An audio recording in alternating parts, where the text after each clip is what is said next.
वहीं रायपुर में विधानसभा में अनुपूरक बजट पर चर्चा जारी है। सरकार ने 35,000 करोड़ का बजट पेश किया है। विधायक अब इस खर्च और आवंटन पर सवाल उठा रहे हैं। अनुपूरक अनुमान मांगों पर विचार लगातार जारी है। बजट मंजूरी से पहले विस्तृत चर्चा चल रही है। कई विभागों के खर्च पर विपक्ष सवाल उठा रही है।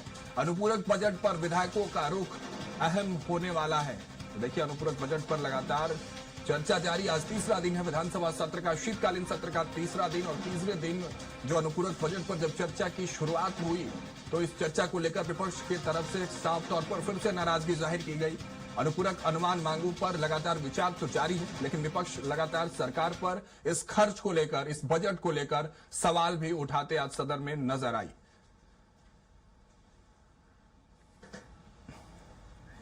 हमारे सहयोगी दिलीप साहू जुड़ रहे हैं और अधिक जानकारी उनसे लेते हैं। आखिर किस तरह से आज चर्चा रही। दिलीप, अगर बात कर ले, सदन के भीतर लगातार विपक्ष का एक अलग मूड पहले ही दिन से देखने को मिल रहा है। आज तीसरा दिन अनुपूरक बजट को लेकर वहां चर्चा, लेकिन विपक्ष का रुख भी, विपक्ष का रोल भी अहम हो सकता है इसमें, क्योंकि बजट तो पूरे छत्तीसगढ़ के लिए है। विपक्ष क्या कुछ सवाल खड़े कर रही है सरकार की तरफ से? क्या इस बजट को लेकर दावे किए जा रहे हैं और किस तरह की चर्चा जो है वो सदन के भीतर आज देखने को मिली इसको लेकर?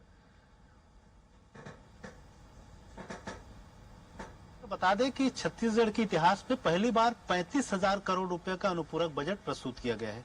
ये सबसे बड़ा अनुपूरक बजट है अब तक के।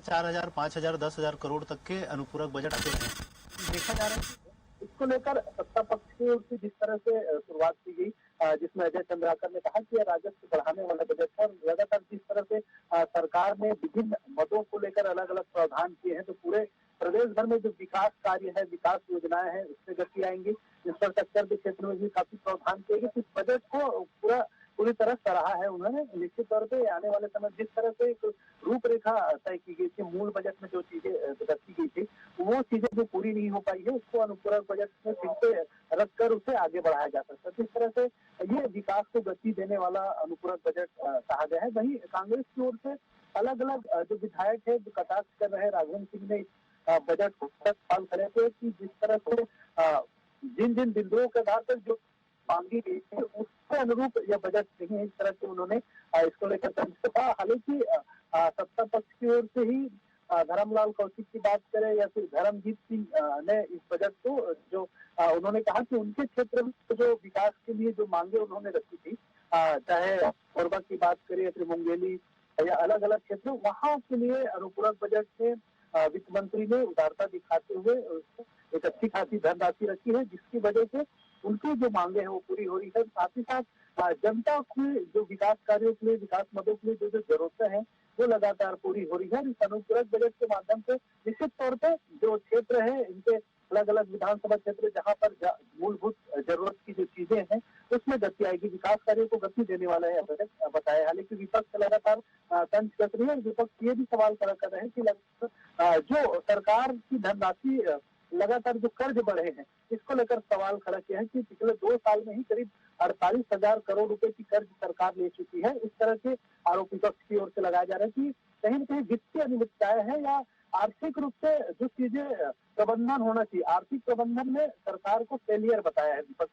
लगातार विपक्ष के नेता कटाक्ष कर रहे हैं कि जिस तरह से आर्थिक प्रबंधन होना चाहिए वैसा सरकार कर पाने में नाकाम है। जिस तरह से डबल इंजन की सरकार में जो बातें कही जा रही थी, खास करके जसपुर के क्षेत्र के जो विधायक है राम कुमार यादव, उन्होंने सवाल उठाया कि डबल इंजन की सरकार होने के बावजूद भी राज्य को जितना फंड मिलना चाहिए केंद्र से विभिन्न योजनाओं के तहत वो नहीं मिल पा रहा है, जिसकी वजह से राज्य को अपने मत से लगातार कर्ज लेने की जरूरत पड़ रही, जिसकी वजह ये हो रही कि 2 साल में ही 48,000 करोड़ रुपए से ऊपर की धनराशि कर्ज ले चुकी है सरकार लोन के बताओ।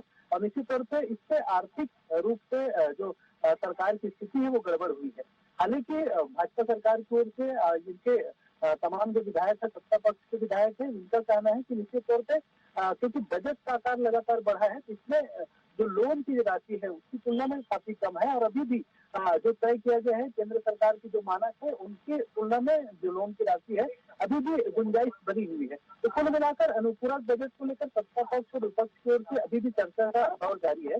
और यह देर शाम तक चर्चा चलने वाली है, जिसमें मुख्य रूप से ये बातें कही जा रही है कि इस तरह से सरकार सत्ता पक्ष का कहना है कि ये जो अनुपूरक बजट जो लाया गया है 35,000 करोड़ रुपए की राशि है, इसमें तो निश्चित तौर से सरकार की विभिन्न विकास योजनाएं हैं, इसमें गति मिलेगी और छत्तीसगढ़ के विकास में अब जिस तरह से विकसित छत्तीसगढ़ का लक्ष्य तय किया गया है 2047 तक, इससे भी गति आएगा। लगातार जिस तरह से अलग अलग टेंशन वित्त मंत्री की ओर से भी दिया जा रहा है कि नवा रायपुर को लेकर हो, एनआरडीए को लेकर हो, जितनी अलग अलग कंपनियों के निवेश की जो बात कही जा रही है, इसमें कहीं न कहीं ये बजट काफी कारगर साबित होगा। इस तरह से जो दावे हैं सत्ता पक्ष की ओर से किए जा रहे हैं, वही विपक्ष लगातार सरकार की आर्थिक स्थिति को लेकर तंज कस रही है। जी राघवन